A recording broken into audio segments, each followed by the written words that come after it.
around 2010. And as for Biniman, yes, we did share the stage. And later on, we had to do a song together. Yeah. So the criteria really concerning the stage sharing is based on the promoter really. Yeah. What's best for his show. Yeah. Area 51 and extraterrestrial, a number of people on. Yeah. So hence my love for astronomy. Yeah. And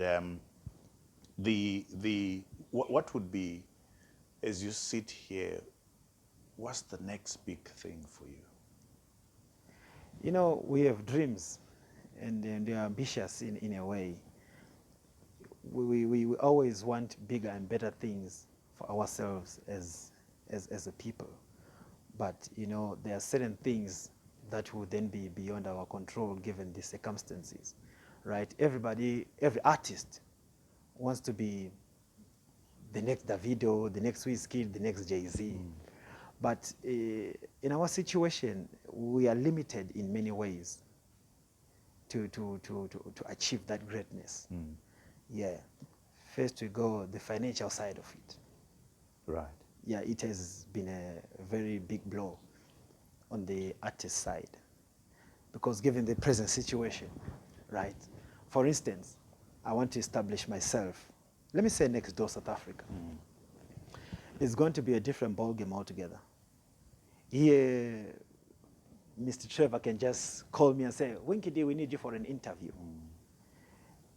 Because you know what I've done and you know the catalog and so forth. But in South Africa, I'm tapping into a new market where they have their own Winky D's there. So whatever move I'm supposed to make is supposed to be financed in a way, right? And here, I do a show. I earn money in my currency. It's going to be a challenge for me to get the currency which is going to be required for me to establish myself in the next country. That is challenge number one. Okay. And also, I can take you back again into the 90s.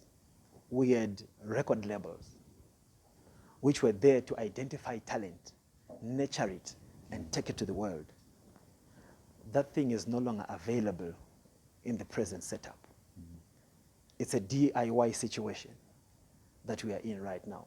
So there's too much trial and error.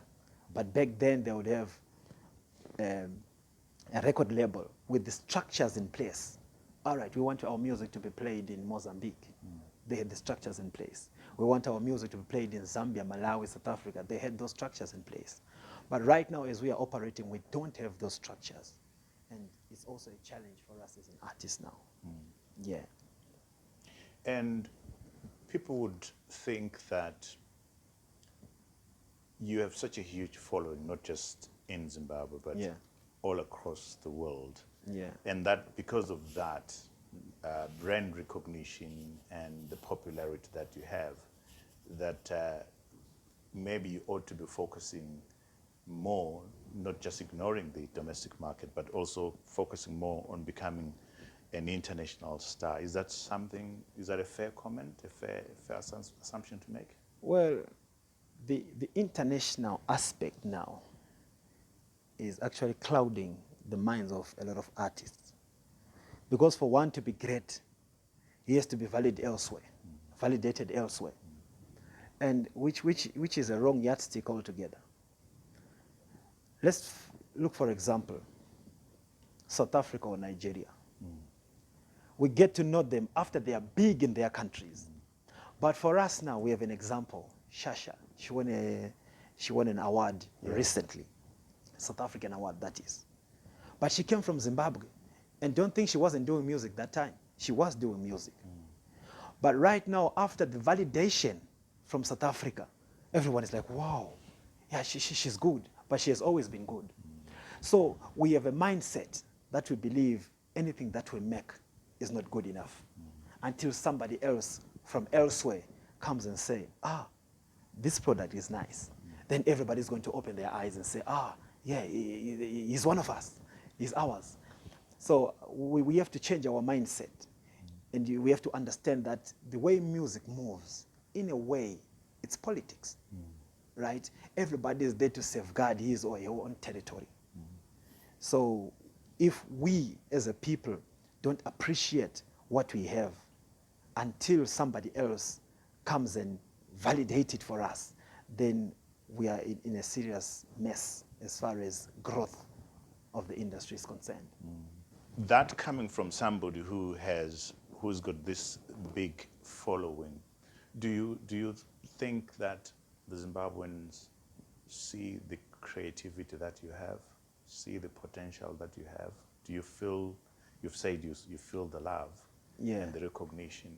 Do you feel that mindset might be affecting the way that they look at you?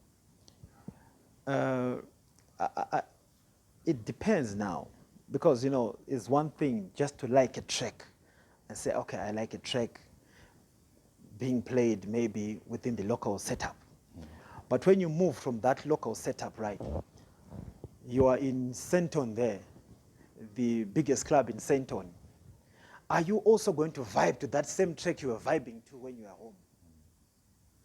I think that's where the challenge the challenge is. We want to fit on given situations wherever we go.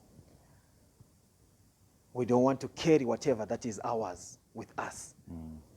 We leave it elsewhere and we tap into whatever is presented to us. I think, as for Winky, that's how I see things. Yeah. Even from diet.